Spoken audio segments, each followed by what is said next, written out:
आशीष सोलंकी जी, उज्जैन से। राधा वल्लभ शर्मा। महाजी, आपके चरणों में कोटि कोटि प्रणाम। महाजी, जब भगवान यही चाहते हैं कि जीव मोह में ना पड़े, तो उन्होंने जन्म मृत्यु का चक्र क्यों बनाया? सीधे प्रकट अप्रकट की व्यवस्था क्यों? वो किसी और को थोड़ी बनाया, अपने आप को बनाया है। आप भूल करके अपने आप को अलग मान रहे हैं, यही मिटाना गलती आपकी है ना। वो और किसी को तो बनाया ही नहीं ना। आप हमें बताओ क्या और बनाया उन्होंने? विवेक ज्ञान से बोलना, क्या बनाया उन्होंने? अपने आप से उन्होंने सृष्टि रची, अपने आप की, अपने आप में। वो अपने आप में सृजन कर रहे हैं, अपने आप में पालन कर रहे हैं, अपने आप में लय कर रहे हैं अपने आप का। अब आप कौन है ये भूल गए, ये इसीलिए तुमको दंड मिल रहा है। तुम जब ये बात समझ जाओगे कि मैं जानत तुम्हें, समझ रहे हो ना, जानत तुम्हें हो जाए ब्रह्मविद ब्रह्मयु भवति, क्योंकि वो वही था। हम भूल गए अपने आप को, देह भाव में आ गए, तो स्त्री पुरुष उत्तम नीच अधम ऐसे गुण भाव में आ गए। अच्छा बुरा ये हो गए, बका है कौन?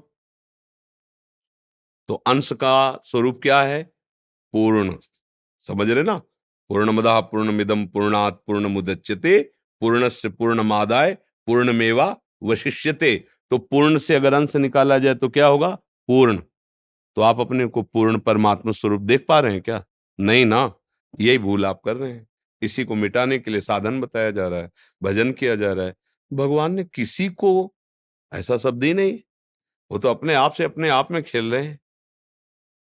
आप अपने आप को उनसे अलग कर लिए हो, इसलिए भोग रहे हो। अपने आप के अलग भ्रम को मिटा दीजिए, तो अभी आनंदित हो जाओगे। समझ पा रहे हैं?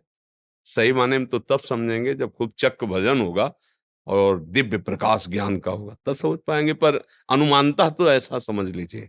हाँ, शास्त्रीय सिद्धांत, भागवतिक सिद्धांत ये है, मत्ता परतरम नान्यत् किंचिदस्ति धनंजय।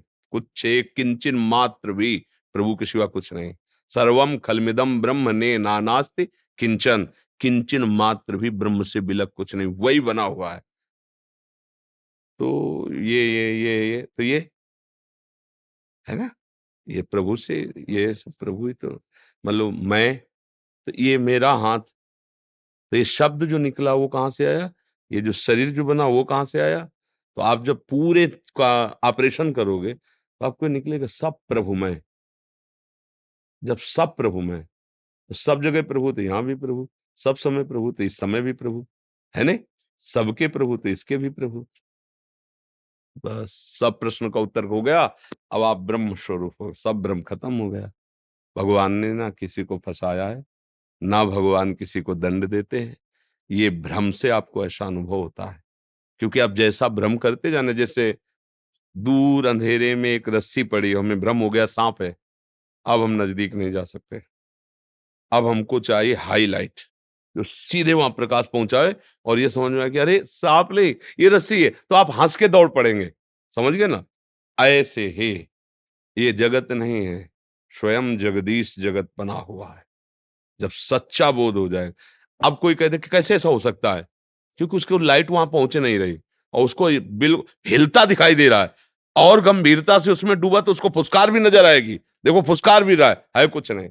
जैसे बच्चे में अवस्था में आम बीनने जाते थे, तो एक जैसे झाड़ है या ठूंठ है, ऐसा लगता कोई बैठा है, सब डर गए, अपने लोग सब भागे, कोई बैठा है, हो कोई नहीं है, खूब आम बीन लो। पर हम डर गए, कोई बैठा है। और जब प्रकाश हुआ वहां गए तो देखा सुबह जब आए थे इसी को देख के डर गए थे, अरे कुछ नहीं है। बस ऐसा ही कुछ हमारा भ्रम है जो हमें भय दे रहा है, जो हमें शोक दे रहा है। जासु कृपा सब भ्रम मिट जाई, गिर जा सोई कृपाल रघुराई। हरि का भजन करो, ये भ्रम नष्ट हो जाएगा। तो जिसका भजन कर, संतों की भाषा समझो, जिसको खोजने निकला और जब वो मिला तो खोजने वाला नहीं रहा, खोजने वाला खो गया, क्योंकि मिला कौन? समझ रहे ला? संतों की बड़ी गूढ़ भाषा होती है। पानी में मीन पियासी, मोय सुन सुनी आवे हासी। मछली पानी में पड़ी हो फिर भी प्यासी प्यासी चिल्ला रही है, आनंद सिंधु मध्य तो वासा। अब हम सुख की लालसा में भटक रहे हैं भोगों। थोड़ा ये अध्यात्म मार्ग है, पवित्र बुद्धि के द्वारा समझा जा सकता है जी।